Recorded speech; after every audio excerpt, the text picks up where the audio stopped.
I have opened a A4 size document in landscape orientation in Photoshop, and I'll show you some cool effects which you can put while showcasing the things in your portfolio. So let's Okay. say, for example, let's say this one. So look at this, how they have used this packaging and tilted it, and then applied that effect at the bottom. So Uh-huh, the if shadow. we would want to do something like this, so Okay. we'll have to find out a blank version of this packaging first. Either develop it in the 3D software or find out a mockup. So we happen to have this mockup ready for us, and similar mockups can be downloaded very easily. There are many websites where you get it. So I'm gonna use this one. uh, Even though it doesn't have a white background, we can just simply isolate it by using the object selection tool. So I'm gonna open this image in a new tab to get the biggest version of it possible. Then right click on it, copy the image, go to the Photoshop, paste it, then Control T and increase the size a little bit. Now first thing first, we quickly want to isolate the wrapper. So I'm gonna go to the object selection tool, hover my cursor on top of it, wait for it to detect the shape. If it is not detecting the shape, okay, it detected. So I'm just gonna click on it, and then I realize that the selection is not so great, right? It's not working out well. So what I'm gonna try now is say Control D and click and then drag around it, and then wait for it.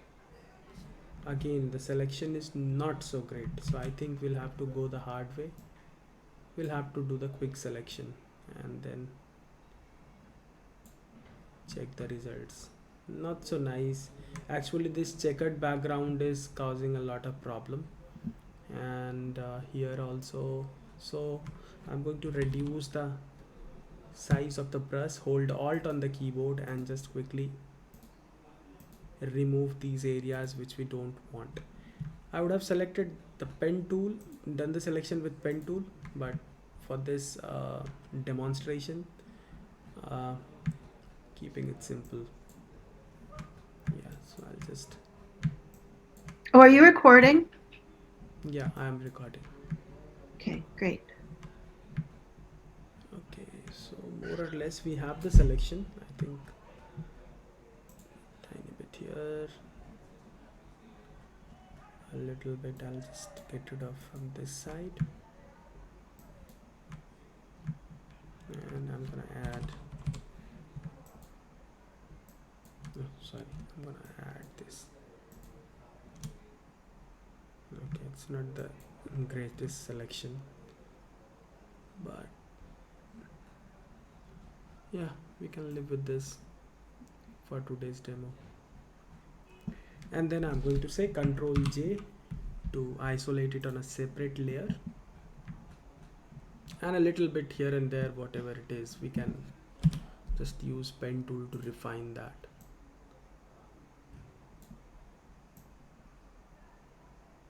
Actually, I could have done the whole selection by using pen tool more quickly. Fine.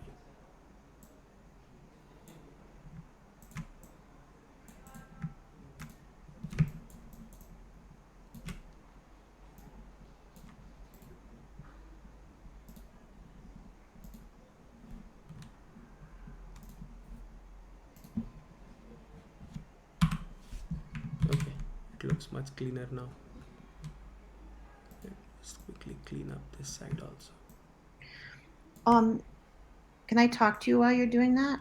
Yes, yes, why not? Also, with University of Michigan, these students are students that are it's not like the art schools that, like how Carnovarti is set up, where you're only doing design classes. These kids they take critical theory, they take French, they take different history courses, they take different science classes, I mean, they really have a well-rounded education, but they don't have like the rigidity of the design education. Does that make sense? Yeah. And why I want to push them to show the research and push them more into the research side is I think that it tends to be a more intelligent student that's at U of M. Like, Mm-hmm. you know, uh, versus, I mean, not that the other students aren't intelligent, they are.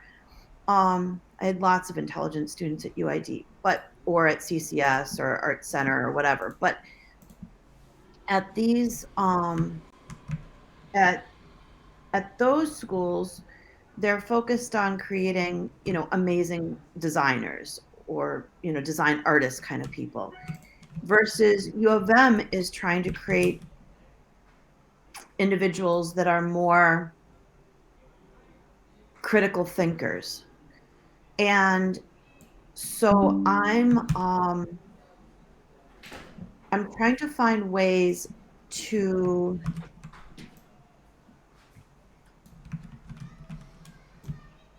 highlight their skills. Does that make Mm-hmm. sense? To highlight their skills Yeah. so that they can shine more because Mm-hmm. they're going to be competing once they go into industry. They're going to be competing against kids that have only done graphic design, only done they didn't have just like 3 graphic design classes. They had, that's all they did. Yeah. And so I want to bring out other skills that they could possibly, like, if an employer is looking for a designer who can really think through process, like I believe the U of M students would be stronger at that. Does that make sense? Yeah, yeah, that does make sense. So the thing is, now similar was the situation when I was teaching at NIF. I used to teach in this course called Creative Fashion Styling, which was a 6-month program for industry professionals, and which used to only run on weekends, Saturday and Sunday, and one class on Wednesday evening. That's it. And there they used to learn a little bit of pattern making also, uh, photography, draping, styling. Uh, so all these things couldn't be taught in, like, couldn't be possibly fitted into that small span, because just learning pattern making would take 2.5 years in the regular fashion design program, Yeah. right? So it was very difficult situation. But the thing is, in the classes, what we can do is set the priority, and based on the students, like, we can let them decide what is your priority. Are you gonna decide it during the course or after you are done with the program? Then we used to advise them that it would be better if you know, like, while doing the course, if you find out your priority, that out of all these things I'm gonna learn, photography is going to be my major thing. That is what I am going to explore more. So in that case, we used to give them some, you could say, bonus classes, or we used to hook them up with the people in fashion design who wanted their products to be shot, so they had more time to experiment. So even they just used to come for 2 days in the college officially, they used to be there in the college throughout the week and help fashion design students, or other department students with their photography job, and that's how they learned. So that kind of approach, I think, helped them really well. And since they were from industry already, they had the etiquettes and some sort of idea what is desired in the industry, Mm. and they did really well for themselves. I'm very happy for them. It's been, I think, 6 years. They still call me sometimes. So They are Oh, placed good, and yeah. yeah. How I've sort of it because I have people that are packaging design. I have in product designers, graphic designers. Mm-hmm. So but everybody has a different focus. Like there's a woman who wants to do African influenced design for empowering African Americans or working with NGOs or so forth.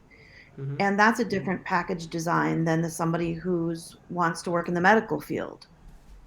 And Yeah. so the first couple of projects I'm doing simple like what we're doing right here. And then so you're adjusting the tell me what you're up to. Yeah. Tell Sorry. me what you're up to right now. Uh, what I did here, uh, just a second, give me a second. So you see, I have copied this wrapper, segregated it from the background, and placed it Mm-hmm. on a separate layer, layer 2.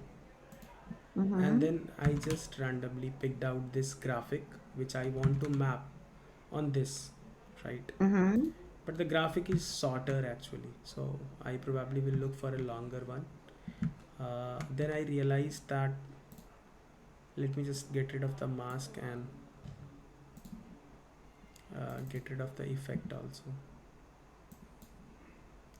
So this is what I have. Okay, on layer 3 this graphic, and on layer 2 this mockup, and I want to blend them in a way that it looks as if the graphic is printed on the mockup itself. So the challenge is to maintain these values and wrap the graphic accordingly. Now, the aspect ratio of the graphic is not such, right, that it completely covers entire thing.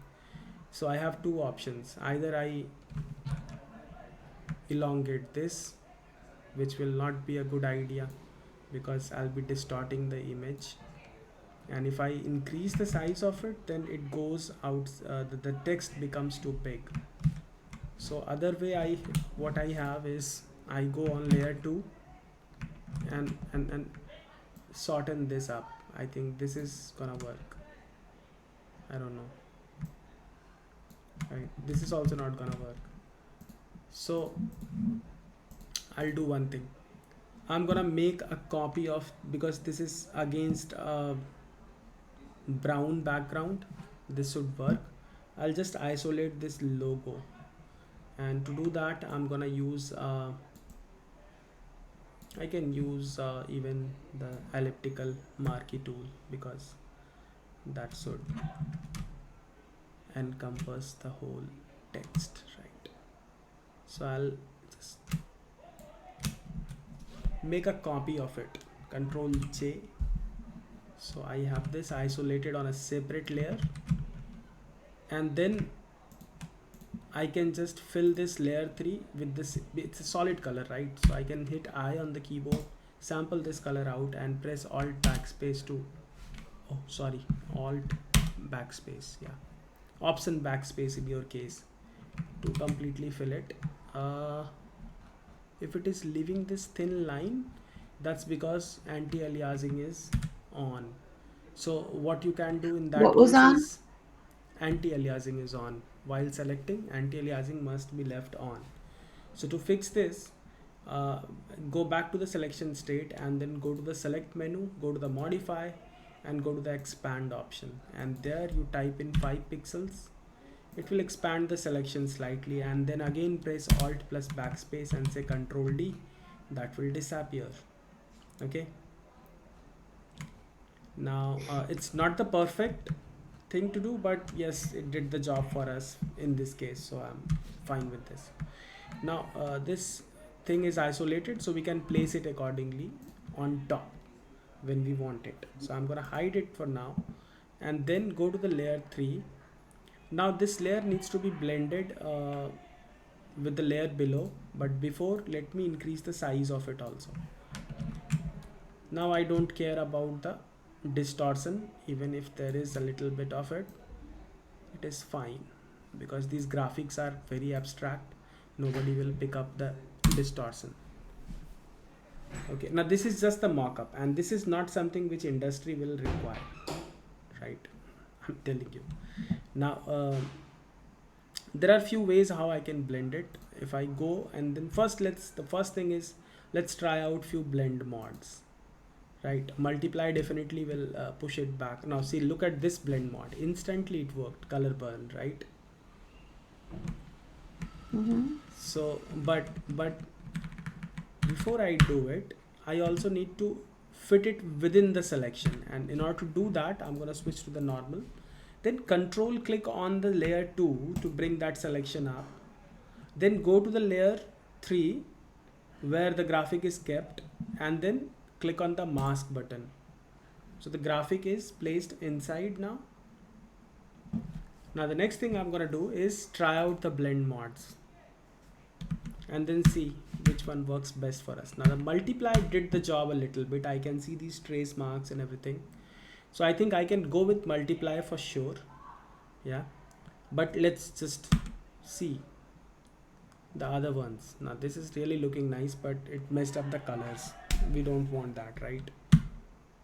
This looks fine. The linear burn, right? Maintains the color and wrapping along very nicely, right? Here a little bit of problem is there. I see the graphic is not completely fitting here, so I can unlink this, select the graphic, and then try to move it around, and then I see if I push it towards the right, I'm left with this corner here and there. So I'll just scale the graphic a little bit by saying Control T first, bring it in the center, and then just scale it a little bit up so that I can cover the whole shape. Now we have the logo already segregated in a separate layer, but before I go there, let's do some little more tweak up, because I can see the midtones, I can see the shadows, but the highlights are not so visible. So I'm going to double click on this empty area here on this layer 3, which brings me the layer style dialog box, and we have this option which is called blend if. So I'm going to use the blend if function. I'm going to hold alt, you should hold option and split the key, and the moment you do it, it might look very ugly initially, so you have to do it in moderation. But I think in this case, because no, it's not gonna work for us, I think we'll just have to go with the multiply blend mod. The specularity is too much. What if I want to blend the other way around? No. So it's working. Yeah, it's working now. A little bit in this area and this area, but the dark part is not blending well, as expected. Anyway, we can just paint some highlights on top later on. There are ways how we can do that. Let's not bother about that. What we will do, we will just make a copy of layer 2 and place it on top, right? And then we are going to, let's see what happens if I change the blend mode to multiply. See, the dark areas are visible, but the light ones are not. So I'm gonna switch the blend mode from multiply to screen. No, wait, first let me just invert this by saying Control I on the keyboard, and then say Control M, and boost up the highlights as much as we can,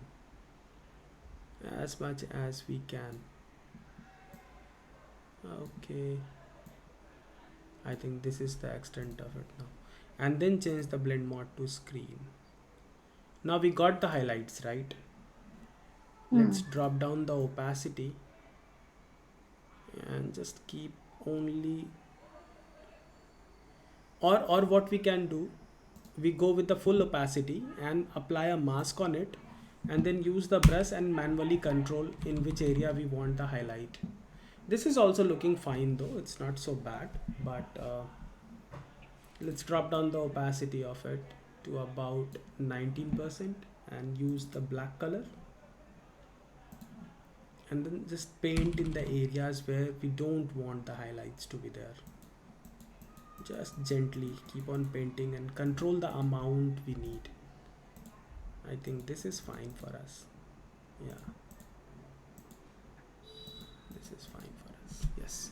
So without this layer, it looks dark. I think maybe a little more dark we need. Yeah. Okay. Yeah, this looks better. Now we have the logo which we had segregated, and now we can place the logo properly. Okay, and maybe resize it a little bit to make it go inside, and then get rid of these lines and artifacts. We can try using a blend mod though, it's not gonna be much of a help. So I'm going to I can use blend if also, but the good idea would be to just use a mask on top and then use the brush tool to manually get rid of this.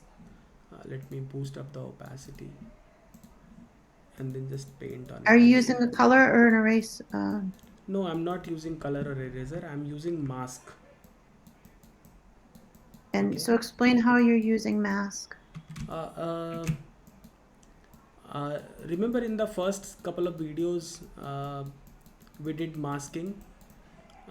So what essentially I'm doing here is hiding the areas which we don't want to be seen, and that can be done by applying a layer mask. So this is the layer mask I created. Okay. The black conceals, white reveals. Remember that thing we did? So this is just mask. I had applied mask on it and then painted on the areas which we don't want to see with black, and I reduced the opacity because I wanted to do it in multiple passes. So I'll show you. This is what we did. We just simply erased. It's not erased, I just allowed it to blend it with the background smoothly by using the mask. So this is now our mockup is ready, right? Now I can make a group of the things which we have here by saying Control G. All right, and then maybe just convert this into a smart object because I can make copies of it now. I can send this one below the group one and then tilt it a little bit, right? That I can do.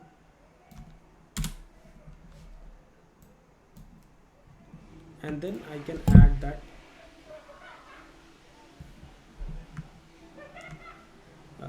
the surface. So for that I'll create a layer below. I'll create a layer below this, below the group one, by holding Control and clicking on this new button. And there I'm going to use the selection tool and make an oval like so. Then fill it with the dark brown color.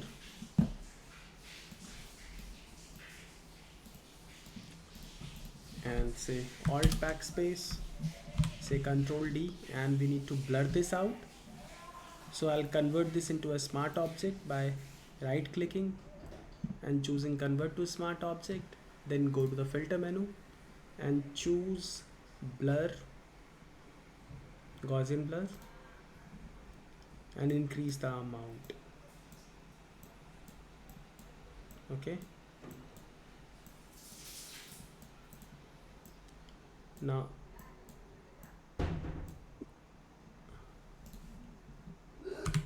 and then adjust its position. say Control T. When you say Control T, the effect will not be visible. That is how the effects applied on smart object works. If you say Enter again, it will again blur it out. Now I can reduce the opacity of the overall thing. But notice, this is not how we want it, right? If I reduce the opacity, it gets reduced all around, right, overall. And uh, the way it should work is we should have some fall off, right? The strength of the shadows, or whatever we are doing, this should be more at the center, and as it goes towards the edge, it should fade out. So in order to do that, we can use either manual mask, right? Mask we have to use. So what we will do here in this case, uh, we can use the gradient tool, or let me just keep it simple for now. I'm just gonna put a mask on it and then do it manually. So I'm gonna use the brush tool and then just paint in these areas to soften it up. Go with a value of about 10-15% so that you have more control over it, and the result will not be so precise, but you see what I'm doing. I'm just fading it out towards the edges.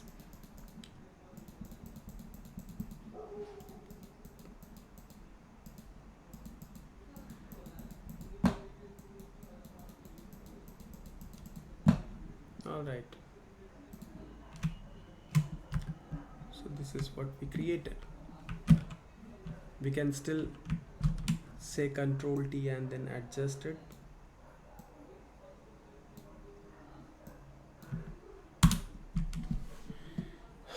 Yeah, let's put it in the center.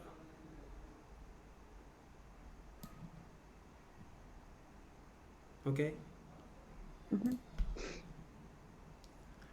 And then there are a number of ways how you can play around with this layout. That's like, there are many ways how you can play around with this layout. There is no like, I can just make copies of it maybe, uh, right?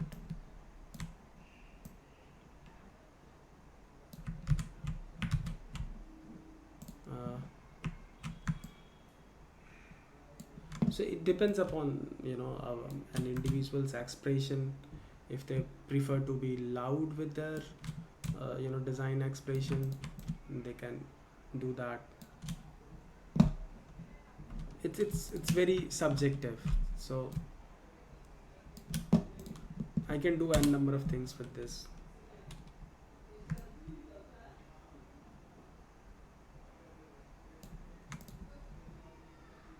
right?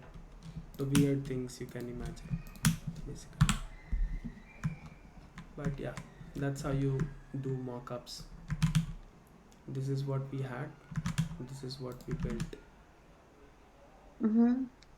right? And we built it from scratch. That means this is how we built it, everything with the help of this mock-up.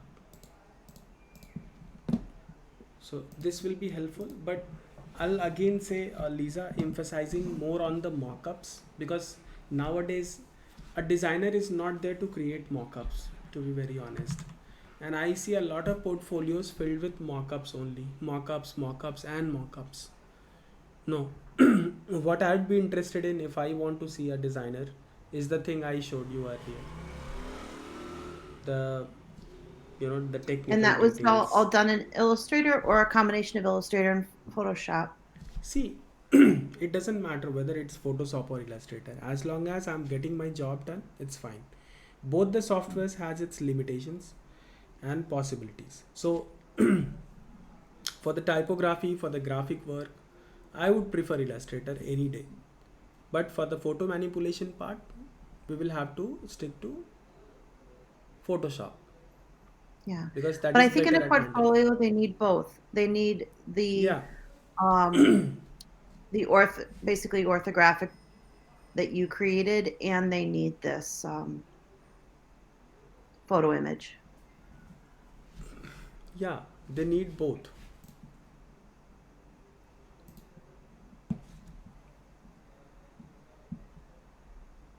Hmm. Now look at this one. This can be also created very easily, right? Mm-hmm. So two things are important. One, how I blended the layer, and that you can see by going inside the smart object. So you just have to double click and then expand the group and then understand what is doing what. Okay. No, I think it was a good exercise. All right. So I think we can simply manipulate this only a little bit. We don't need the highlights. We can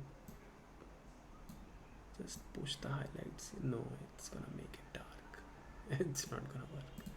So our method was correct.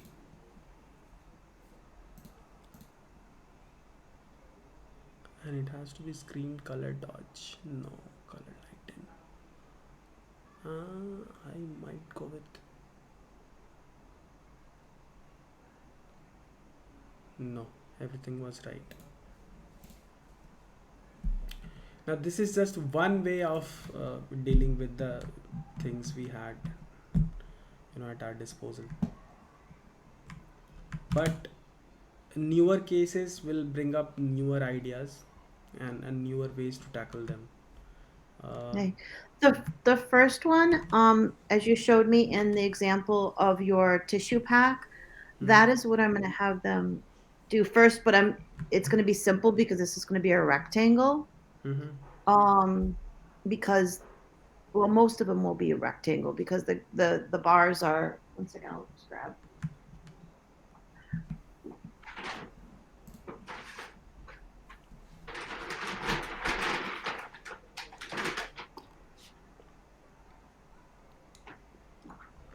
I'm going to have them do the box that it comes in. So this one will have the shape that you're speaking of.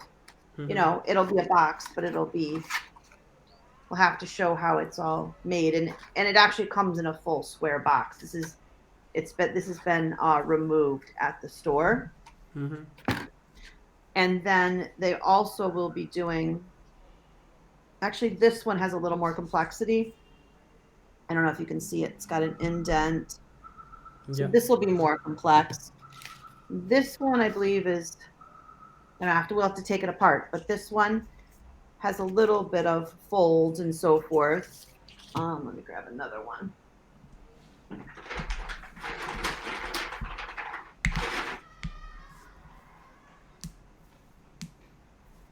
This will also have a couple folds.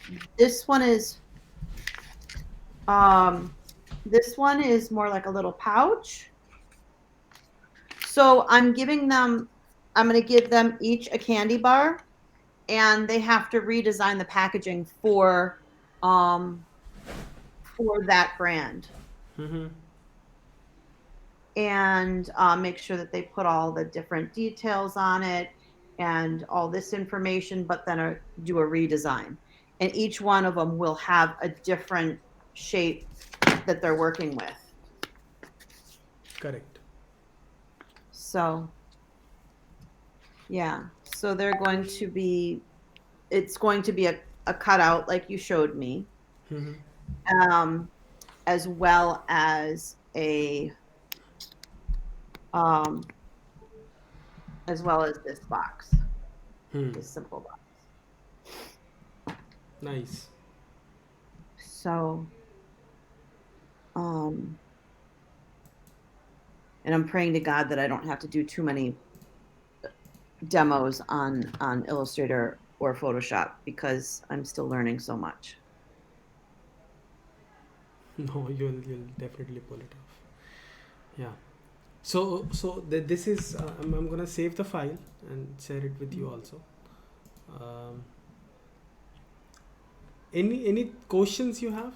Anything related to what I showed right now, or No, not at this no? moment. I have to do it myself before I have Correct, questions. correct. I know. And I So, still have to do the skirt one too. That's my yeah, homework this weekend.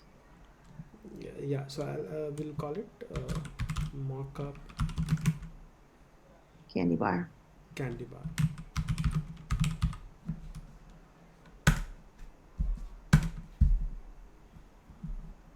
Hmm. Okay. And I'm gonna But I grab thought this. this one was nice because now, as I'm thinking of it, when this is taken apart, some of these will be rectangles, but some of these will not be rectangles. Some of these will be more complex. Yeah, And I was obviously. also thinking about letting them decide, like, come up with what kind of unique shape that their next candy bar is going to have. Hmm. Because and then I wanted to have them share I was going to have them scan each packaging flat and then share that with their other students. So the students have this is all the market research. Each one, they have more than one. They'll have everyone's candy bar wrappers to see that there's so many different shapes that they can choose from, and Yes. they will get to choose what shape they feel they want to use and Okay. to recreate the information with. Correct. So they'll have to do what you showed me with the tissue package. Yes. And this box also will require them to